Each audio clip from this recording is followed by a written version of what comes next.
Highest utilisation of power consumption మించి పెద్ద ఎత్తున నిన్న అనగా 8/3/2024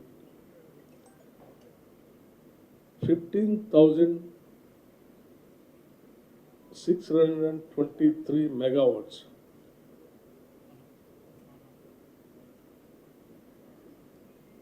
ఇది గతంలో 15,497 మెగావాట్స్ 30/3/2023 నాడు నమోదైనటువంటి పీక్ డిమాండ్ని నిన్న అనగా 8/3/2024 నాడు హైయెస్ట్ హిస్టారిక్ పీక్ డిమాండ్ 15,623 మెగావాట్లు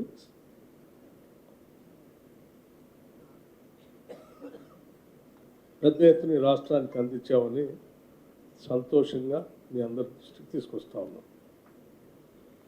అట్లాగే పవర్ పొజిషన్ కాంగ్రెస్ ప్రభుత్వం అధికారంలో వచ్చిన దగ్గర నుంచి డిసెంబర్, జనవరి, ఫిబ్రవరి ఇప్పటి వరకు పవర్ సప్లైలో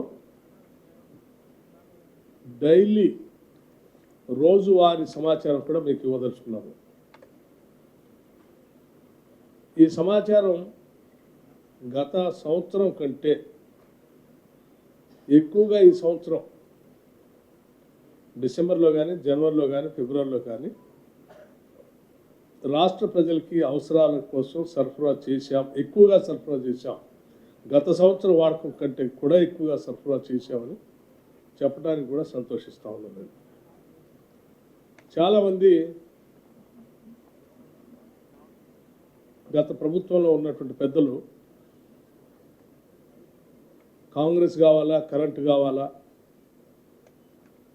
కాంగ్రెస్ వస్తే కరెంట్ ఉండదు, నేను వస్తేనే నా దగ్గర నుంచే కరెంటు పుడుతుందని చెప్పినటువంటి వాళ్ళందరికీ ఈ వాస్తవాలు తెలియాలని వాళ్ళు చేసే తప్పుడు ప్రచారానికి, అంటే లేనిది ఉన్నట్టు, ఉన్నది లేనట్టు భ్రమలు కల్పించి ఆ సోషల్ మీడియా ద్వారా కొంత తప్పుడు సమాచారాన్ని రాష్ట్ర ప్రజలకి మధుల్లో ఎక్కించాలని ప్రయత్నం చేస్తూ ఉన్నారు.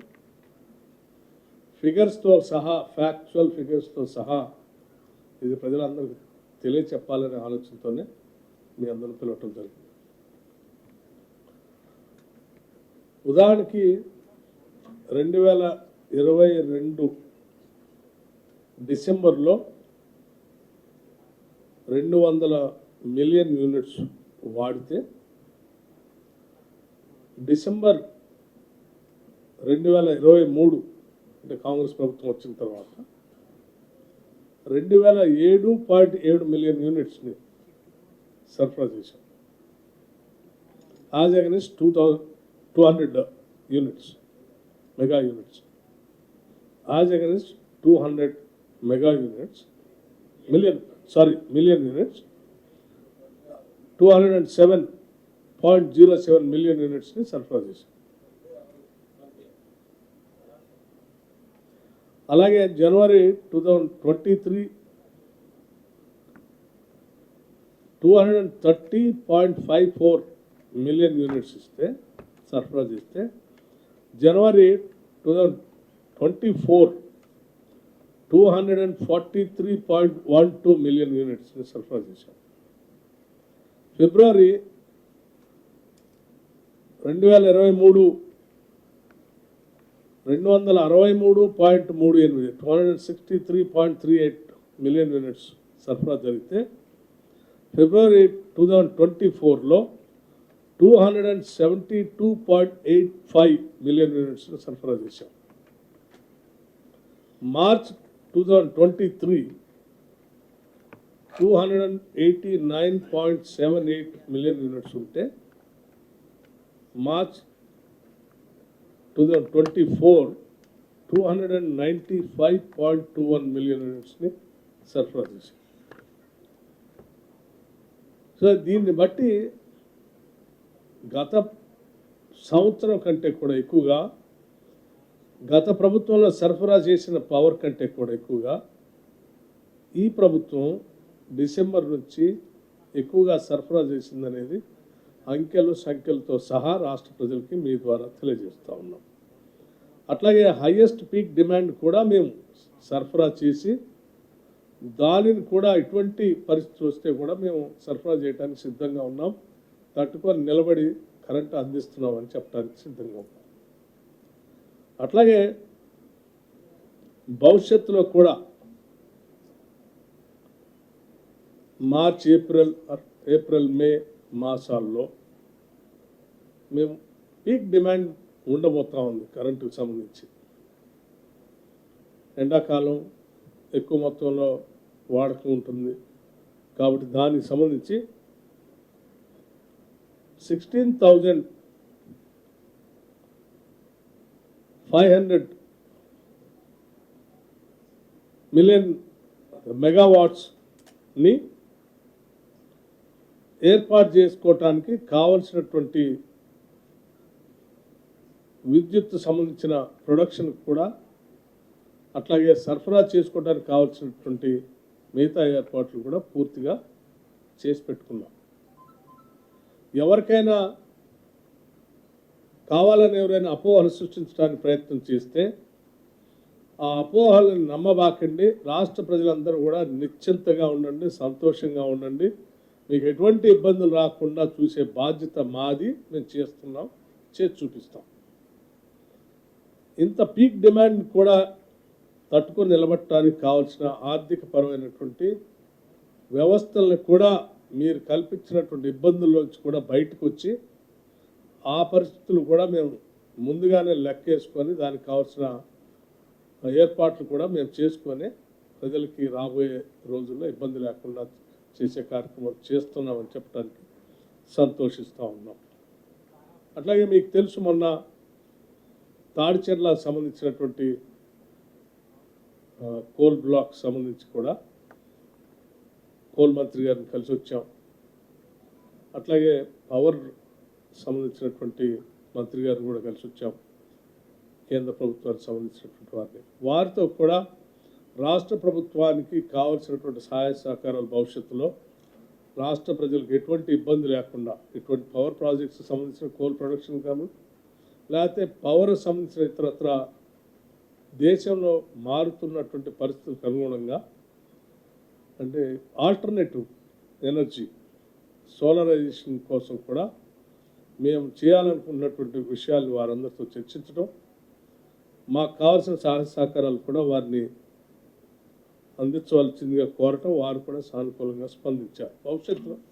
భవిష్యత్తులో తెలంగాణ రాష్ట్రాన్ని ఒక ఆదర్శవంతమైనటువంటి రాష్ట్రంగా ఆల్టర్నేటివ్ ఎనర్జీని అందించేటువంటి గ్రీన్ ఎనర్జీని అందించేటువంటి ఒక అద్భుతమైన ఆదర్శవంతమైన రాష్ట్రంగా తీర్చిదిద్దడానికి కావలసిన ప్రణాళికలన్నీ కూడా తయారు చేసుకుంటున్నాం. కొద్ది రోజుల్లోనే పవర్ పాలసీకి సంబంధించి కూడా ప్రకటన చేస్తామని కూడా మీ అందరికీ తెలియజేస్తా ఉన్నాం. ఉదాహరణకి సోలార్ ఎనర్జీ కావచ్చు, హైడల్ పవర్ కావచ్చు, లేకపోతే విండ్ పవర్ కావచ్చు, అట్లాగే పంప్ స్టోరేజ్ పవర్ ప్రాజెక్ట్స్ కావచ్చు, లేకపోతే సింగరేణి కాలనీస్లో మేము ఆల్రెడీ ఉపయోగించినటువంటి ప్రాంతాలని నిరుపయోగంగా ఉంచకుండా అక్కడ ఏర్పాటు చేసేటువంటి సోలార్ ప్రాజెక్టులు కావచ్చు, లేకపోతే ఆల్రెడీ తవ్వి ఉంచినటువంటి ఓబీ కాస్టుల్లో చెరువుల్లాగా తయారైనటువంటి ప్రాంతాలను వాడుకోవటం కోసం పంప్ స్టోరేజ్ పవర్ ప్రాజెక్ట్స్ని వాడుకోవటం కోసం చేసుకునేటువంటి ప్రణాళికలు కావచ్చు, రాష్ట్రంలో ఉన్నటువంటి మీడియం మైనర్ ఇరిగేషన్ సంబంధించినటువంటి ప్రాంతాల్లో కూడా పెద్ద ఎత్తున ఆల్టర్నేటివ్ పవర్ని అందుబాటులో తీసుకొని రావడం కోసం కొన్ని కార్యక్రమాలని రూపకల్పన చేస్తూ ఉన్నాం.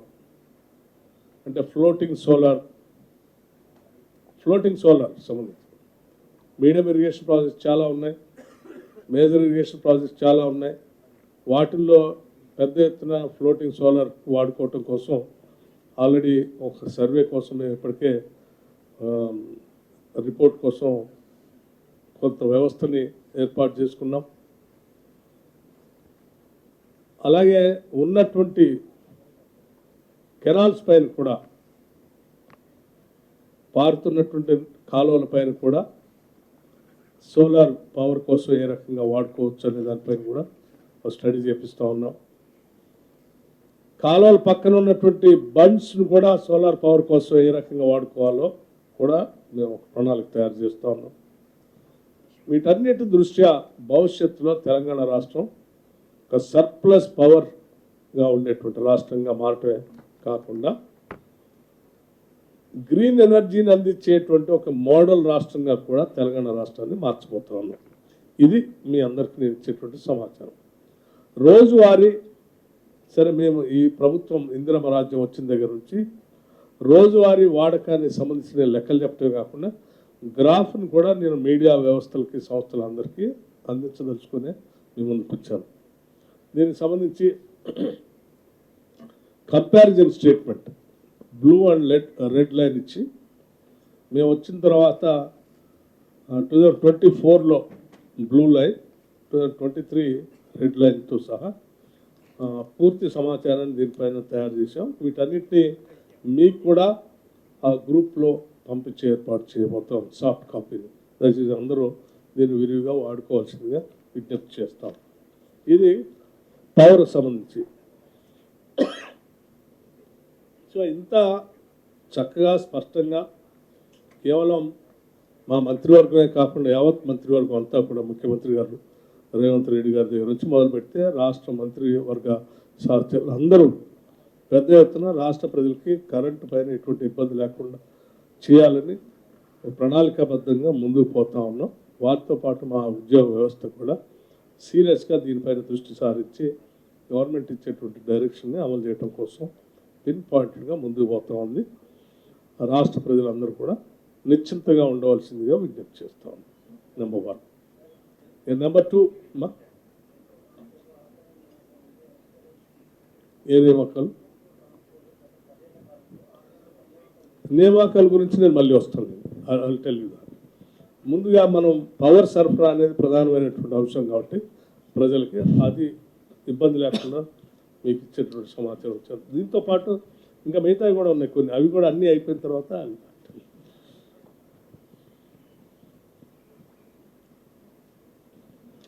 గృహజ్యోతి. సరే, మేము విద్యుత్ సరఫరా చేస్తున్నాం. సరఫరాతో పాటు 200 యూనిట్లు సంబంధించి రాష్ట్రంలో మేము ఇచ్చినటువంటి వాగ్దానం మేరకు గ్యారంటీ సంబంధించి 200 యూనిట్ వరకు 200 యూనిట్ల లోపల ఉన్నటువంటి వాళ్ళందరికీ ఉచితంగా కరెంట్ ఇస్తామని చెప్పాం. దీన్ని మీ అందరూ తెలిసి మీ అందరి సమక్షంలో ఇక్కడ నుంచే లాంచ్ చేశాం 27వ తారీఖు. ఈరోజు రాష్ట్ర వ్యాప్తంగా పెద్ద ఎత్తున ప్రజలంతా కూడా దీన్ని అద్భుతంగా వాడుకుంటున్నారు. కొద్దిమంది అక్కడక్కడ ప్రచారం చేస్తూ ఉన్నారు కావాలని, ఏమని అందరికీ రావట్లేదు, కొద్దిమందికే వస్తూ ఉంది, కొద్దిమంది బిల్లులు వస్తూ ఉన్నాయి, కొద్దిమంది రావట్లేదు, మీరు అందరికీ ఇవ్వట్లేదు, 200 యూనిట్ల వరకు ఇస్తా అన్నారు కదా, మీరు అందరికి ఇవ్వాల్సిందే, ఇచ్చి చూపించండి. నేను వాళ్ళందరికీ ఒకటే సమాధానం చెప్తా ఉన్నాను, మీ ద్వారా రాష్ట్ర ప్రజలకు కూడా చెప్తాను. చాలా స్పష్టంగా ఆ రోజు లాంచ్ చేసే రోజు చెప్పాను, మళ్ళీ ఒకసారి చెప్తా ఉన్నాను. 200 యూనిట్ల వరకు వాడుకునేటువంటి ప్రజలందరికీ ఉపయోగం ఉన్నటువంటి వాళ్ళందరికీ కూడా ఉచితంగా, అంటే 0 బిల్లు ఇస్తున్నాం. 200 యూనిట్ల వరకు 0 బిల్లే ఇస్తూ ఉన్నాం. సరే, కొద్దిమందికి బిల్లు వస్తుంది అని అంటే 200 యూనిట్ల వరకు వాడుకునేటువంటి వాళ్ళందరికీ నేను మరొకసారి విజ్ఞప్తి చేస్తూ ఉన్నాను. మీరు ఉచిత కరెంటు కావాలని చెప్పి మేము అనౌన్స్ చేసినటువంటి గ్యారెంటీకి సంబంధించిన అంశాన్ని ప్రజాపాలనలో అప్లికేషన్లు మేము ఆహ్వానించాం. ప్రజాపాలనలో మీరు ఇచ్చినటువంటి అప్లికేషన్లో మీరు పొందుపరిచినటువంటి సమాచారంలో ఎవరిదైనా రేషన్ కార్డు సంబంధించిన సమాచారం అయినా తప్పు ఉండాలి, లేకపోతే సర్వీస్ కనెక్షన్ సంబంధించినటువంటి నెంబర్ అయినా తప్పు అయి ఉండాలి. ఈ రెండు మీరు పెట్టినటువంటి అప్లికేషన్లో సక్రమంగా ఉన్నటువంటి వాళ్ళందరికీ యాజ్ ఇట్ ఈస్గా లిస్టులో ఎంటర్ అయిపోయారు, వాళ్ళకి 0 బిల్లే వస్తూ ఉంది. సరే, మీరు ఈ పొరపాటును ఎంటర్ చేసి ఉంటే కూడా మీకు 200 యూనిట్ల లోపల ఉంటే బిల్లు వస్తూ ఉంటే కూడా నేను స్పష్టంగా చెప్తున్నాను, మీరు కూడా బిల్లు కట్టాల్సినటువంటి అవసరం లేదు. దయచేసి మీరు వెంటనే మీ దగ్గరలో ఉన్నటువంటి మండల అధికారి దగ్గరికి వెళ్ళి ఎంపీడీఓ ఆఫీసులో ప్రజాపాలన సంబంధించిన ఒక అధికారిని డిజిగ్నేట్ చేశాం మేము. మీ సర్వీస్ నెంబర్ సంబంధించి మీ రేషన్ కార్డు సంబంధించి దయచేసి ఆ అధికారి దగ్గరికి వెళ్ళి అప్లికేషన్ ఫిల్ చేసి నెంబర్ కరెక్ట్గా ఎంట్రీ చేస్తే మళ్ళీ అది ఆటోమేటిక్గా అప్డేట్ అవుతుంది, మీరు ఆ లిస్టులోకి వచ్చేస్తారు. సో ఎవరు కంగారు పడాల్సిన బిల్, మీకు పొరపాటున బిల్ వస్తే కూడా బిల్ కట్టాల్సిన అవసరం లేదు. అంటే మీరు నెంబర్ ఎంట్రీ చేయకపోవటం వల్ల పొరపాటున మీకు బిల్ వస్తే మీ సర్వీస్ నెంబర్ మీరు సక్రమంగా ఎంట్రీ చేసుకోలేదు కాబట్టి ఆ ప్రజాపాలన మీరు ఇచ్చిన అప్లికేషన్ సక్రమంగా లేకపోవటం వల్ల బిల్లు వస్తే కూడా మీరు 200 లోపల ఉంటే మీరు తిరిగి మళ్ళీ ఎంపీడీఓ ఆఫీస్ దగ్గరికి వెళ్ళొచ్చు, అక్కడ దాన్ని రెక్టిఫై చేసుకోవచ్చు, ఎంటర్ కావచ్చు. అప్పటి వరకు మిమ్మల్ని సరే మమ్మల్ని ఎవరైనా బిల్లు అడుగుతారు కదా, వేధిస్తారు కదా, వేధించరు ఎవరు. 200 లోపల మీ బిల్లు ఉంటే మిమ్మల్ని ఎవరు బిల్లు అడగరు, క్లియర్. అలా అని చెప్పి మీరు అట్లా బిల్లు పెట్టుకుని బాగుంది. దయచేసి ఆ సెంటర్కి వెళ్ళండి, దాన్ని ఎంట్రీ చేయించుకోండి, ఆటోమేటిక్గా ఆ లిస్టులో ఎంటర్ అవుతారు. ఇది ఐఎమ్ అప్పీలింగ్ 200 యూనిట్ లోపల ఉన్నటువంటి వాళ్ళందరికీ అప్పీల్ చేస్తూ ఉన్నాను. మిమ్మల్ని ఎవరు ఏ కరెంటు సంబంధించిన అధికారి వచ్చి మిమ్మల్ని బిల్లు అడగడం, కానీ మీకు వచ్చిన బిల్లు ఎంపీడీ ఆఫీస్ దగ్గరికి వెళ్ళి మీరు ఎంట్రీ చేయించుకోండి దయచేసి. సో ఎవరికైనా సరే వీళ్ళు పాపం బిల్లు ఇవ్వకుండా ఉంటే బాగు, కొద్దిమందికైనా కొడితే బాగు అని ఆశపడేటువంటి వాళ్ళు ఉంటే వాళ్ళకు కూడా చెప్తున్నాం, మీరేం ఆశపడబాకుండా అట్లా ఏం లేదు. మేము అందరికీ స్పష్టంగా మరొకసారి చెప్తా ఉన్నాం, 200 యూనిట్ లోపల ఉన్నటువంటి వాళ్ళందరికీ ఉచితంగా కరెంట్ ఇస్తూ ఉన్నాం, క్లియర్. ఇది ఇంకా ఎవరికైనా డౌట్స్ ఉంటే కూడా మీరు మళ్ళీ మైక్ ఇవ్వండి. సార్ డిప్యూటీ సీఎం గారు, ఇప్పుడు 200 యూనిట్ లోపు తెల్ల రేషన్ కార్డు ఉన్న అర్హులందరికీ ఫ్రీగా ఇస్తామంటున్నారు. Maybe 1 or 2 units and 5 units above వస్తే మొత్తం బిల్ కట్టాలా, లేదు ఎక్స్ట్రా వచ్చిన బిల్ 10 యూనిట్